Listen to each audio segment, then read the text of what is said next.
Mount Carmel area, and welcome to MCA Live. I'm Taylor Conchis. And I'm Rachel Startzel. Here are today's announcements, then our news stories. Today is Thursday, February 20th, day 3. Today is an activity period day with the activity bell schedule. PSSA testing for 7th and 8th grade students is only 22 school days away. FTA t-shirts, long and short sleeve, are available for $12 to $14. Money and orders are due today. See Mrs. Martz for more info.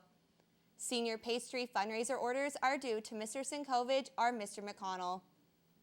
Gertrude Hawk candy bar money is due to Mrs. Check or Mrs. Binniger ASAP. A mandatory basketball meeting will be held Friday after school. The 7th and 8th grade semi-formal dance is rescheduled for this Saturday from 7 to 9:30. Cost is $5. Tickets can be bought in advance in the office and rooms 237 and 221. Tickets for the school musical Legally Blonde are available in the athletic office for $10 each. All seats are reserved. Tickets for the girls' PIAA game Friday at home are on sale in the athletic office until Friday at noon. Cost is $3 for students, $6 for adults. All tickets will be $6 at the game. Musical rehearsal today at 6 o'clock, run Act 1. And here's today's news.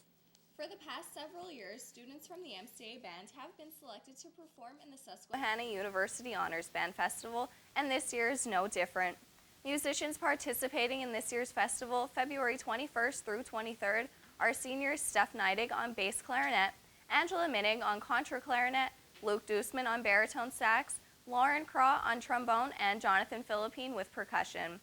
Juniors include Joey Rampalo on tenor sax and Chris Steller on trumpet. Lone sophomore Joe Rossi will also perform with percussion. Directing the wind ensemble will be Susquehanna University professor Dr. Eric Hinton, and leading the band will be guest conductor Mr. David Donaldson, coming all the way from Anchorage, Alaska. The weekend culminates with a concert in Weber Chapel Hall on Sunday, February 23rd at 3 p.m. and the public is invited. Go make some music, MCA. From dogs, cats, to the tiniest of goldfish, pets give love and affection. Although these animals are great to have, they can change a household completely. Here are some things to consider before getting a new pet. First, all pets have space requirements, so location influences the type you should adopt. Also, certain animals need more of your attention than others, so consider how much spare time you have. Due to the pricing of foods, bedding, and toys your pet may need, the amount of income your family has also affects your choice. Lastly, your tolerance level can change what type of pet is best for you. Shedding hair, accidents in the house, and holes in the yard affects what type fits your tolerance level. It's been proven that people with pets live longer and carry less stress around with them. So with the investment of some background work first, your new pet will be a welcome fit into your lifestyle. Do you have a strong opinion about our school system and are interested in making a difference? The State Student Council organization is currently accepting applications from high school students to fill a 2-year term on the board. Applicants must be members of the class of 2016 and will have the chance to speak their mind and share the ideas of their peers regarding policy issues under consideration.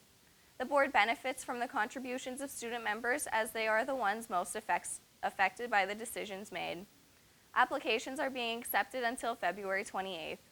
Finalists will be asked to participate in face-to-face interviews in Harrisburg on April 5th. For more information, check out the link on the WKMCTV website. Dom's up next with MCA Sports.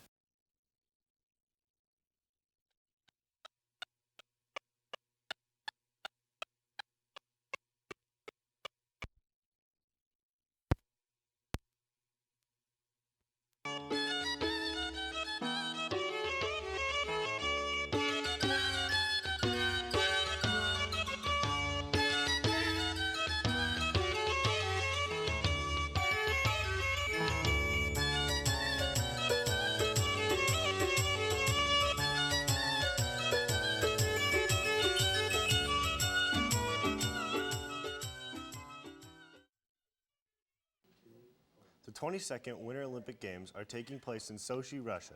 The Olympic Games were started in Olympia, Greece in 776 BC and were dedicated to the Greek gods. They ended in the year 393, but restarted in France in 1896 and were dubbed the Modern Olympics. This is the first time Russia hosted the Winter Olympics. However, the 1980 Summer Olympics were held in Moscow under Soviet control. Just as in 1980, people and countries were calling to protest due to controversies in Russian politics. Despite these hostilities, the Games continued. With over 6,000 athletes from 85 countries, there is plenty of competition to enjoy. If you haven't been watching, you still have time. Dozens of new events debut this year, including snowboard slopestyle, where contestants perform tricks as they move through a downhill course with objects such as rails, boxes, and jumps. It's definitely a freestyle type event, and the U.S. grabbed the gold in both male and female categories. This Sunday is the closing ceremony, so you have a few days left to watch competition. As for our very own MCA sports, the boys basketball team had a tough end of the year schedule. They needed to win all their final games to qualify for districts. The boys pulled off the final wins to face rival Southern Columbia last night for the 8th place seed, and although they played them hard, leading 23-22 at the half, they failed to come up with the win. The final score was 56-44 Southern. It may not have ended up how they wanted, but the boys played hard, and we congratulate them for a good season and making it to districts. The Lady Tornadoes have their district matchup this Friday at home against South Williamsport. Tickets will be on sale until noon on Friday in the athletic office.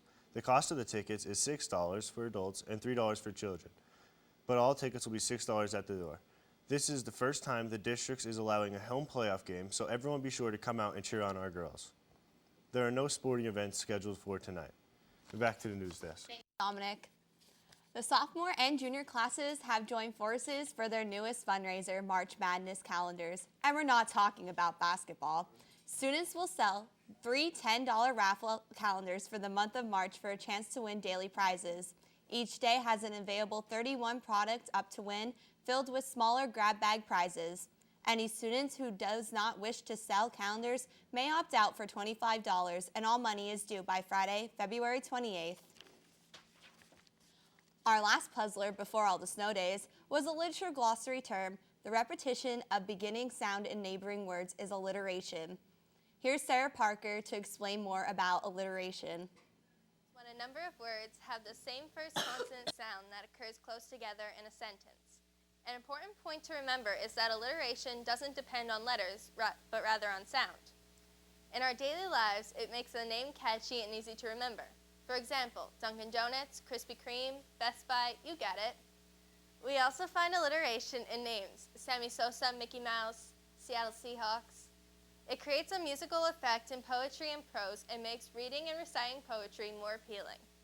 In the marketing industry, it makes brand names interesting and easier to remember.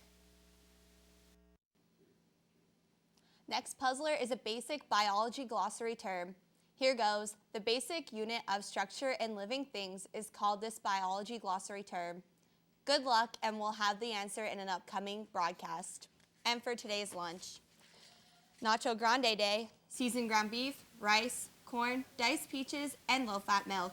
And for tomorrow's breakfast, pancake and sausage wrap, whole grain cereal, assorted bagels, and 100% juice. That's all the news we have for you today, MCA, Catch up with us again tomorrow. where we'll give you the last broadcast for the week. Make it a good Thursday, everyone.